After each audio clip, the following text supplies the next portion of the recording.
Do it right now. Thank you. You're rolling. Yep.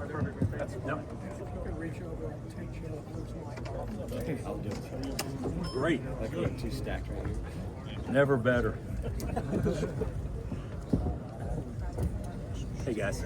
Bill, yeah. Good, man. How's Mr. Schaefer doing? He's all right. Huh? He's all right. Hey, Neil. Coach, if you could look towards Gary on that. Yeah. That's just what I want to do, is focus on Gary. Bill, for your exhibition on Friday against Louisville, is that going to be the same sort of like 2 halves thing, or are you going to do situational stuff like that?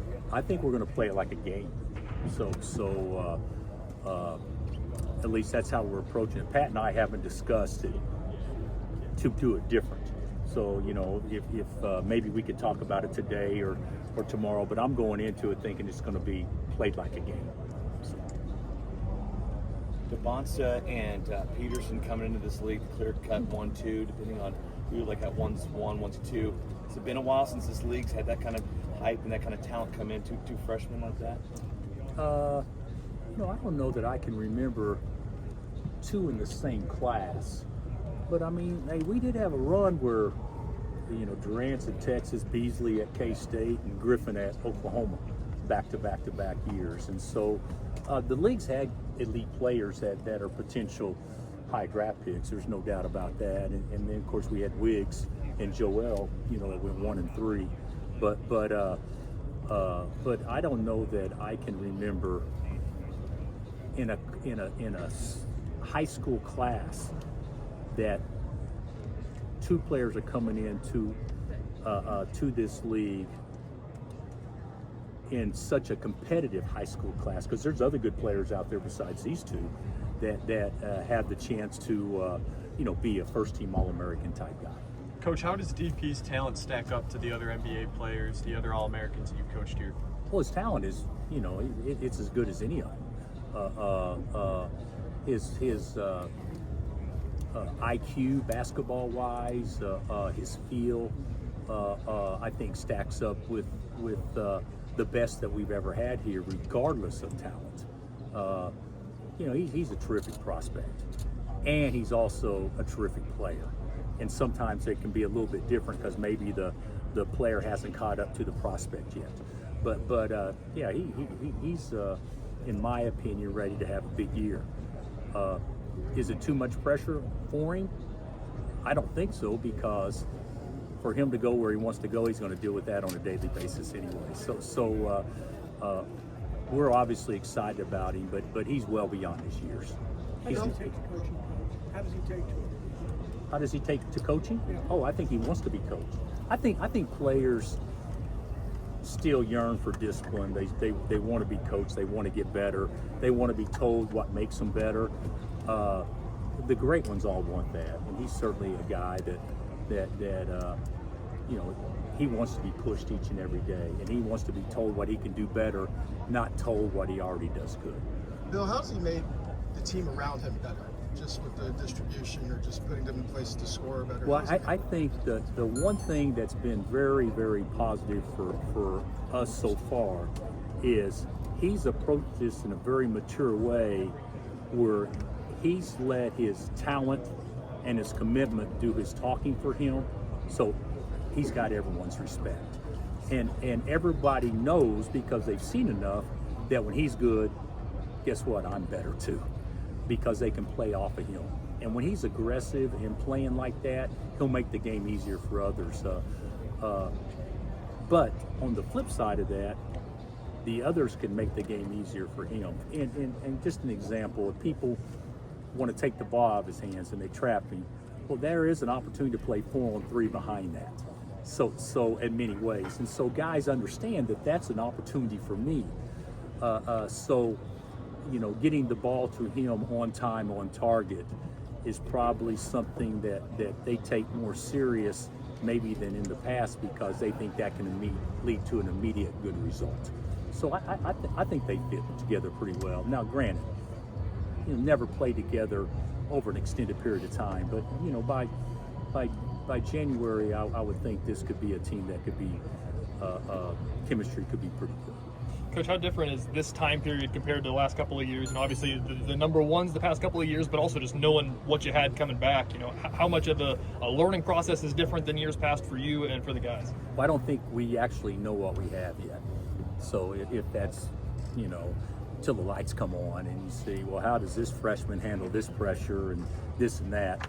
Last year we were probably more capable to handle that moment, but probably not as capable from an athletic standpoint to actually play near as athletic as we wanted to play. So my opinion, this year's team is more pleasing for me to watch, but still remains to be seen if this year's team early in the season can play to the maturity level that a young team will have to play to. But it's a fun group. It's a fun group to watch. Obviously, you had high expectations for Darren, but on or off the court, is there anything that surprised you about what he's brought to the team? I don't know that there's been anything that surprised me about what he brings to the table, except I don't even think that I realized that his ability to feel the game and put the game in slow motion is as good as what it is. I've said this many times, the younger you are, the game's played in fast forward. And the older you get, the slower the game becomes, so it becomes played in slow motion. And he's young, but he still has the game. To me, he sees it in slow motion. Coach, who is an X factor that we need to be looking out for this upcoming year? Well, I think there's several. But Trey White is a good player.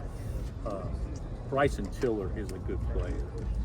Cole Rosario is a good player. He's just young, and same with Bryson. But to me, Darren will do what he does. We kind of know about Flory and that stuff. Melvin Council. We got a bunch of guys that really need to have big years for us to complement, basically Flory and Darren. But those ones I just mentioned, I think, have the potential to have, really big years. What about Cole Rosario's game is most Big 12 ready for you? I'd say physically athletic. He's a Big 12 athlete from a physical standpoint and from a vertical standpoint. What he needs to do to be Big 12 ready is he needs to be there from a scoring standpoint too. We need him to score and make shots, and because there's some things that he can do that you can't coach. But that's one thing that for us to be good, we got to have somebody that can do it. Bill, you talked about Cole Rosario's rise, how he's played. Do you see him as a guy that could potentially contend for a starting spot as a freshman? Do I think Cole can? Yeah. Oh yeah, he'll start on Friday. There's no doubt about that. Now whether or not it stays that way, but as of today, he's a starter for us as of today. Yeah. Coach, what's different about starting this year rather than starting years in the past?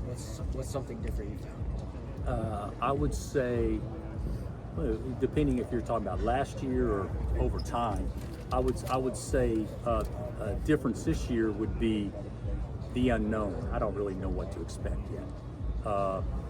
When you're returning 4 starters off a team that won 30, you have a better idea what to expect, and we don't have that.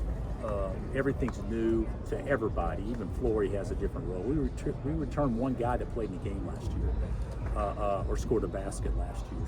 So I think the unknown is different, but I also think the excitement of the unknown is also refreshing too. Coach, what do you think about G League players being able to be in the transfer portal and apply for eligibility?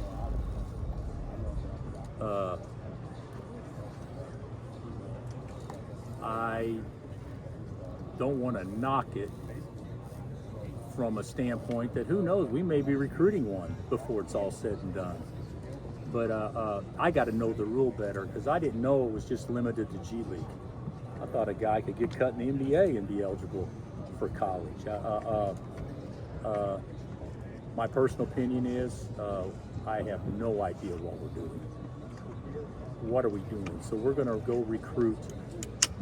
We're going to call NBA teams and G League teams to find out who will potentially be available, and that's who we're going to recruit now, as opposed to high school kids or even portal kids. And what is the actual rule? Does it have to fit within a 5-year window? Can he go to college first? I don't really understand it well enough to comment too much, other than why wouldn't everybody declare for the draft? If it doesn't work out, go back to college. Why? I mean, if it is the way that I think it is, which it may not be because I don't understand it well enough yet, it's going to open up some unintended consequences that we're going to have to deal with for sure. Coach, What has impressed you most about the leadership of Grant York?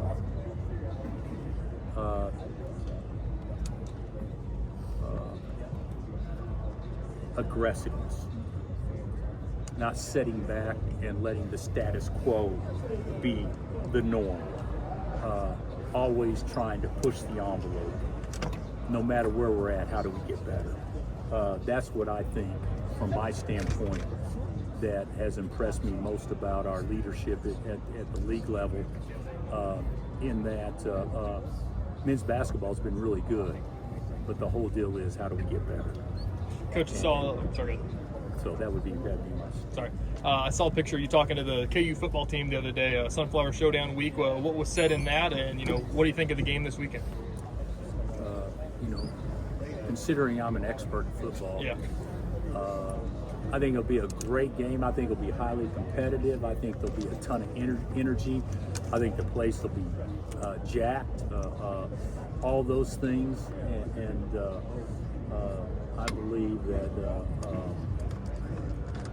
the correct team will prevail, and that would be the one from Lawrence, Kansas, this weekend. But I think it should be fun, and rivalry games is why you do it. It's why you come to certain schools to play in these games, and so I will be envious of everybody participating in that game day, because that's why you coach and that's why you play. How much will you adapt the way that you guys play offensively, not just with the high usage star like Darren, but maybe less traditional post presence than you've had in the past? Well, we've actually, to be honest with you, we've gotten away from the traditional post presence in the last decade compared to what it was when I first got to school there. I mean, we played inside out all the time. I don't think we're doing that near as much, but we'll do it even less this year, probably because we don't have Hunt. So I think more of an open floor, hopefully driving lanes situation that will create for better perimeter play as opposed to stand and watch. I at least I'm hopeful with that. All right, Coach, we're ready for you. Let me hang on. Who will start Friday? I would say, as of today, Cole, Darren, Trey, Melvin, and Floyd. That would be what I would say as of today. Even though that could change, and since you think that's the most important thing about everything is who starts. Well, you mentioned the first one. Yeah, but I think that's who we would start as of today. Is everybody healthy for the game? Yeah. Well, yeah. As of today, yeah, everybody's good. Everybody's good. Coach, has your philosophy changed at all? Now that guys are, being considered as pros, like your coaching philosophy changed? You coach them as pros, or you coach them as college players? Oh no, they're kids, and coach them as college players. And the bottom line is, in my eyes,